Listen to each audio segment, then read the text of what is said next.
Assalamualaikum warahmatullahi wabarakatuh. Halo semuanya, perkenalkan nama saya Fitri Indriani, mahasiswi dari program studi S1 Manajemen Fakultas Ekonomi Universitas Islam Sultan Agung.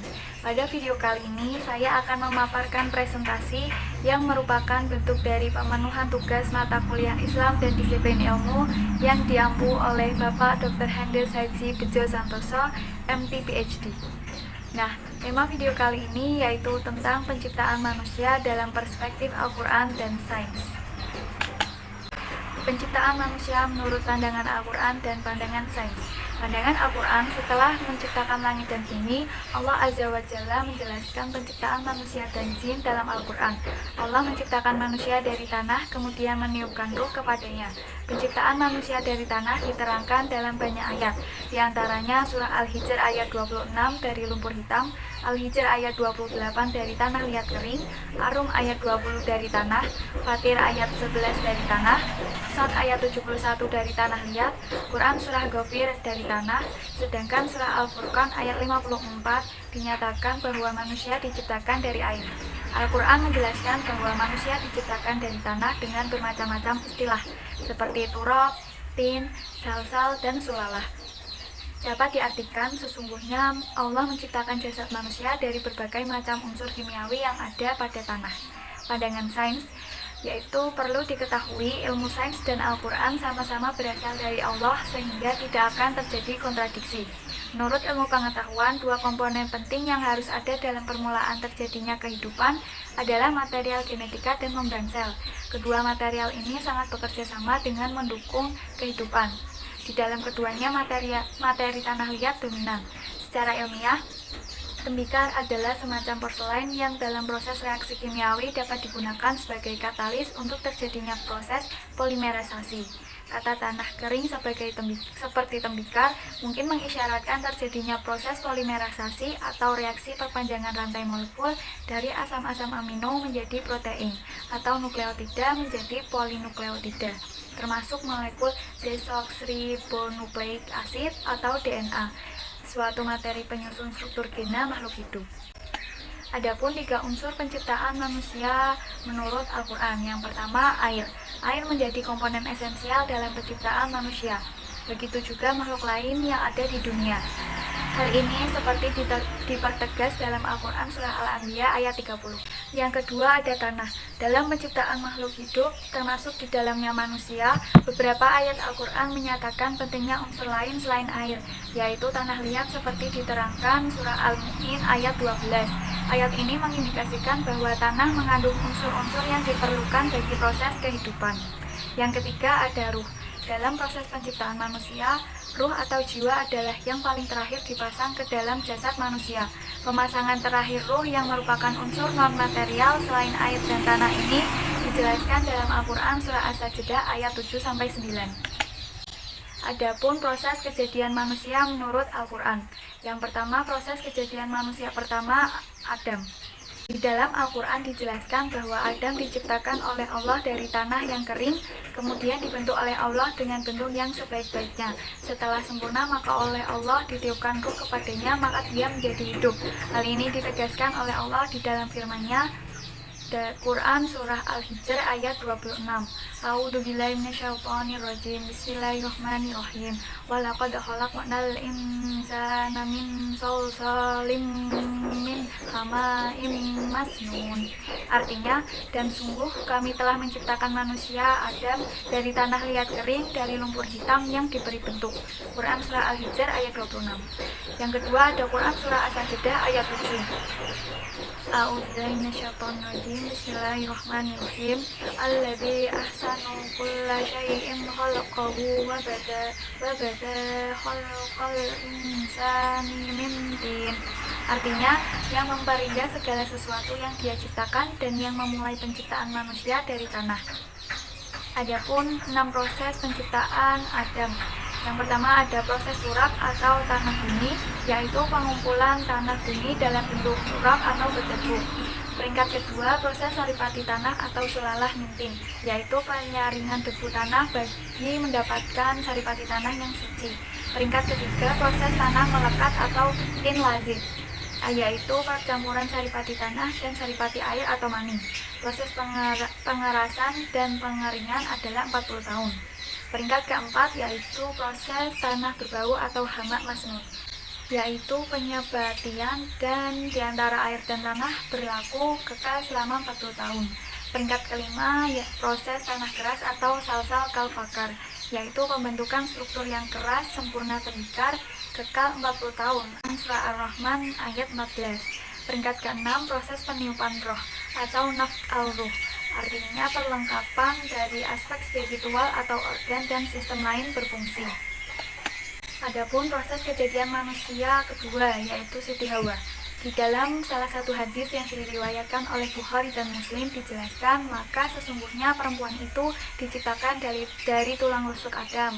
Hadis riwayat Bukhari Muslim. Apabila kita amati proses kejadian manusia kedua ini, maka secara tak langsung hubungan manusia laki-laki dan perempuan melalui perkawinan adalah usaha untuk menyatukan kembali tulang rusuk yang telah dipisahkan dari tempat semula dalam bentuk yang lain. Dengan perkawinan itu maka akan lahirlah keturunan yang akan meneruskan generasinya.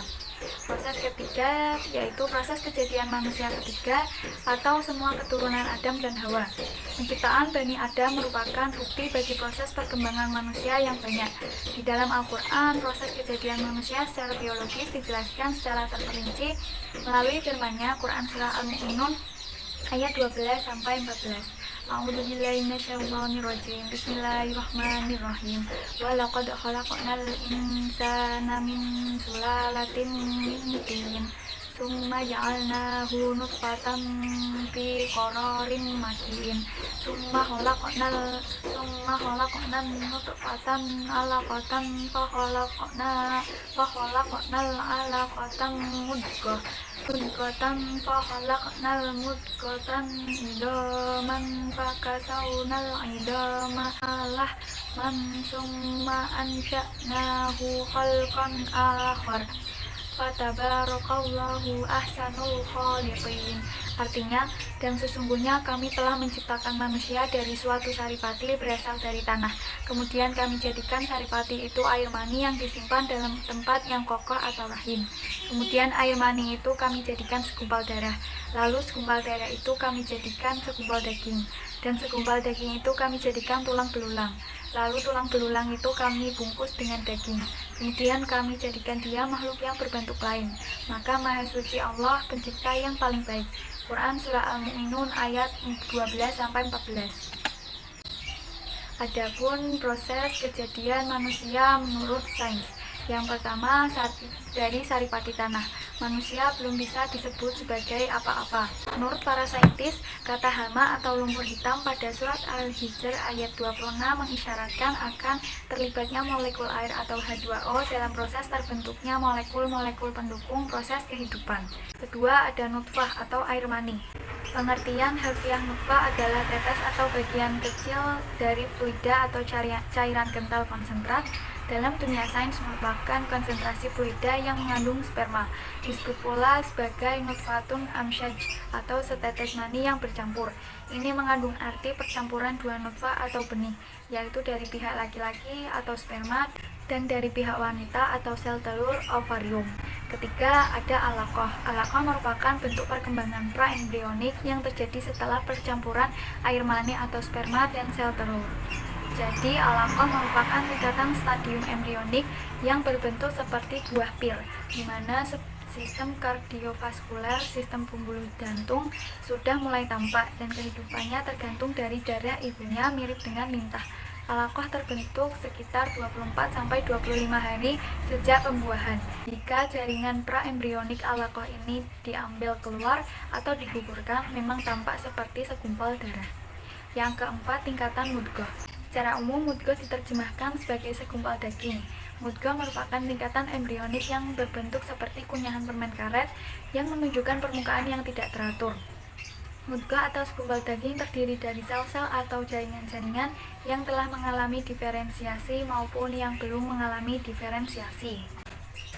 Yang kelima, ada pembentukan tulang. Setelah tingkat mudghah, inilah dibentuk tulang.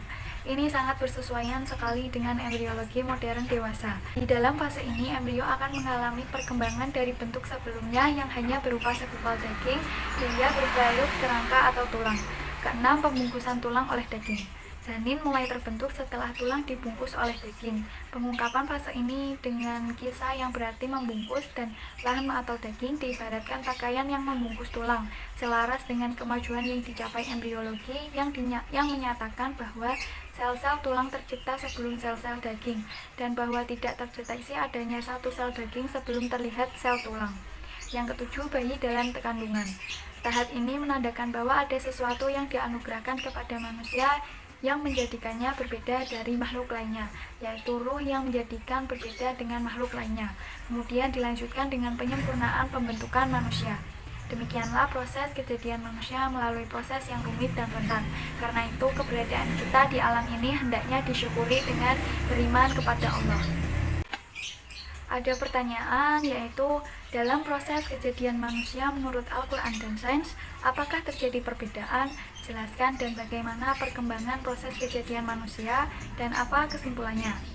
Menurut saya, terjadi perbedaan antara proses kejadian manusia menurut Al-Quran dan sains, yaitu dapat dilihat berdasarkan Al-Quran. Proses kejadian manusia terdapat dua tahap, yaitu pertama yaitu tahapan primordial atau manusia pertama Adam alaihissalam diciptakan dari tanah-tanah.